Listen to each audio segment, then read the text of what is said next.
آخر مباراة ريال مايوركا وريال مدريد ما قبل التوقف الدولي، هنالك الأرقام سلبية جدا على هذه الأرض، أرض ريال مايوركا. ولكن في الحلقة دي أنا ما بدي أتكلم عن المباراة هي نفسها، لكن هتكلم عن بعد عودة دافيد ألابا وإصابة تشاوميني كيف هيتعامل مع تشابي ألونسو في الموضوع. ولكن حلقتي دي عاوز أتكلم عن فينيسيوس جونيور قريب جدا من خروج عن نادي ريال مدريد، وحقيقة أردا جولير الموجع للمدريدي، وأيضا مستقبل أنطونيو روديجير. عشان كده اشترك بالقناة وفعل الجرس. أنا عباس كمال مقدم هذه القناة خاصة بأخبار الملكي، وخلينا نبدأ. السلام عليكم مدرسة. قبل ما ندخل في موضوعنا عاوزكم تدعوا معانا لأخواننا في الفاشر التي بتحصل فيها مجازر، وبتقدر تخش وتبحث تشوف ما بيحصل في السودان في الوقت الحالي. خلينا نبدأ في الموضوع على طول. وعن نادي ريال مدريد. نادي ريال مدريد سيواجه مايوركا اللي هو في آخر 5 مباريات على هذه الأرض. تلقى نادي ريال مدريد هزيمتين وتعادلين وانتصار واحد فقط في آخر 5 مباريات. تخيل إنه نادي ريال مدريد منتصر انتصار واحد فقط في هذه الأرض في آخر 5 مباريات. وكيف سيتعامل معه ألونسو؟ تشاوميني رأينا تشاوميني اتصاب وسيرجع لحد ديسمبر، لحد الشهر الماضي في بدايته مع نهاية نوفمبر وبداية ديسمبر. يعني في إشكالية إنه قد يشارك في مباراة جيرونا أو لا. ولكن كلامنا المهم الآن كيف سيتعامل معه تشابي ألونسو. عندك دافيد ألابا رجع من التدريبات. ألونسو أول خيار له من الممكن أن يكون كامافينجا. كامافينجا نعم قدم أداء سيء ليفربول، لكن ما من ننتقد كامافينجا بس لأنه الفريق كله كان مقدم أداء سيء بسبب ألونسو. تكلمنا عنه في الحلقة الماضية.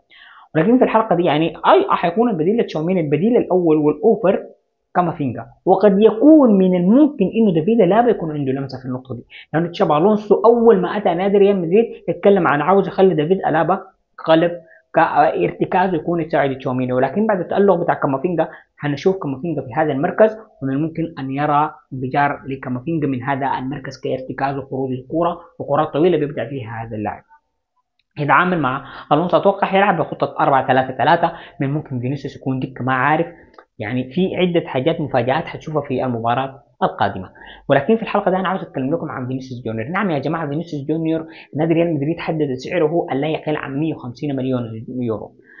يعني فينيسيوس جونيور هذا الموسم قريب جدا قد يكون هذا اخر موسم لفينيسيوس جونيور. نعم فينيسيوس جونيور قدم الكثير والكثير وحقق دوري ابطال 2 وعمل انجازات وحقق القاب ودخل التاريخ وحفر اسمه في نادي الملكي. فينيسيوس جونيور ابدع فينيسيوس جونيور، ولكن الابداع فقط لا يعني ما بيفيدنا الابداع والتاريخ لمستوى اللاعب. نحن عاوزين لاعب مستواه الحالي فقط، دي الحاجه اللي بنجيب لها.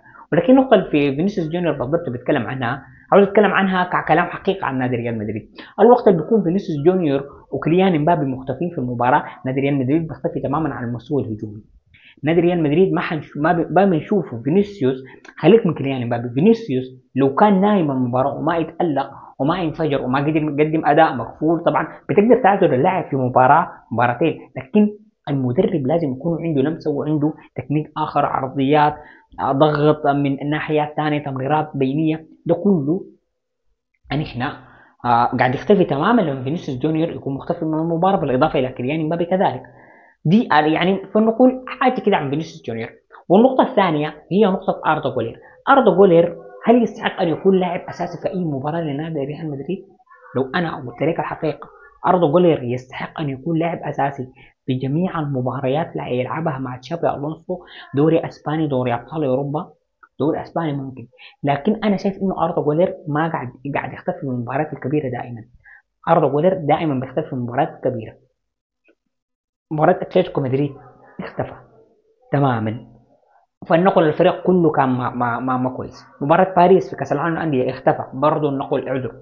مباراة برشلونة الفريق واللعيبة كثيرين اتألقوا وابدعوا بلينغهام كلهم، أردا جولير اختفى. أردا جولير لاعب اتكلمت عنه كثير. أردا جولير لاعب موهوب جدا، عنده الموهبة وعنده الإمكانية والكواليتي أن يكون من أفضل اللاعبين، وقد يكتب التاريخ أو يستمر بأداء خرافي. لكن أردا جولير ينقصه الخبرة. يعني انا شايف لو تشابي الونسو قال اردا جولير انت هتلعب في الدوري الاسباني بس، وهتحرك وتلعب بجداره عشان الموسم القادم تلقى نفسك في الفريق كركيز اساسيه، انا مع الموضوع ده. ليه؟ لان اردا جولير في دوري الابطال اوروبا وهو اللاعب محوره لنا تشابي الونسو بالضبط الكلام ده صح. لما الفريق يكون مضغوط، لما الفريق يكون مضايق، هو الحل. ولقينا وجدنا انه اردا جولير هو اول لاعب يختفي بدل ما هو اول لاعب يسهر وطلع الفريق من المحنه اللي هو فيها. اردا جولير اللي لقيناه هو اللاعب الوحيد اللي بيختفي، اللاعب الاول اللي بيختفي من النادي الملكي. يعني هو كلام حقيقي، ولكن حال المدريديستا فرحانين بالتمريرات البينيه اللي بيعملها لكيليان امبابي، وفي كلام صعب جدا لكيليان امبابي حيتقال، لكن ما حاليا. فالتمريرات والابداع بيعمل فيه اردا جولير بيعمل في انه عمل كوره بينيه بين كوناتي وفان دايك، ما عمل كوره بينيه باتجاه سليبه، ما عمل. لما يعمل كور زي دي اقتنع عليه يقول لي اردا جولر من الافضل في الحاليا. هو ما من الافضل حاليا، لا، في لعيبه كثيرين بلينغهام في الطب حاليا، لكن اردا جولر تنقصه الخبره. لاعب موهوب عنده كواليتي، عنده جوده، تنقصه الخبره والذكاء داخل ارضيه الملعب فقط.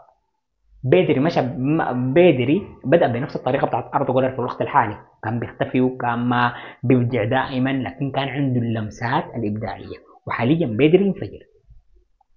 النقطة الثانية وهي نقطة بتاعت أنطونيو روديجير.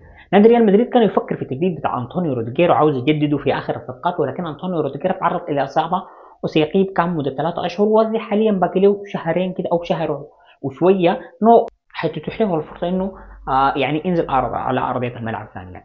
وبرضه رأينا إنه نادي ريال مدريد عاوز كوناتي، وأيضا تاني عاوز قلب دفاع تاني بتاع بايرن ميونخ اللي هو أوبيميكانو، أيضا عاوز يعيد كومان اللي يعيره في إيطاليا.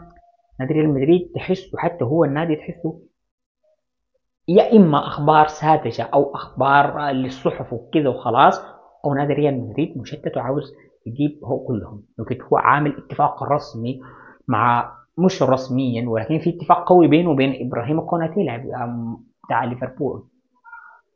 فخلاصة الموضوع أنا في كلام عميق عاوز أتكلم عنه، ولكن حيكون مع بعد المباراة، مع في أثناء التوقف الدولي عشان ما نكون زهجانين كده. أنا عاوز أتكلم عن مواضيع عميقة جدا، مواضيع بتاعة فينيسيوس جونيور، ولو خرج من نادي ريال مدريد أفضل للنادي الملكي ولا أسوأ. عارف موهوب، عارف مبدع، لكن فينيسيوس حان الوقت. هتكلم عنها في حلقة كاملة، وهتكلم كلام أيضا عن كيليان امبابي وكلام عن تشابي الونسو. عشان كده اشترك وتابع القناة بأول بأول، وهلا مدريد دائما وأبدا، والسلام عليكم.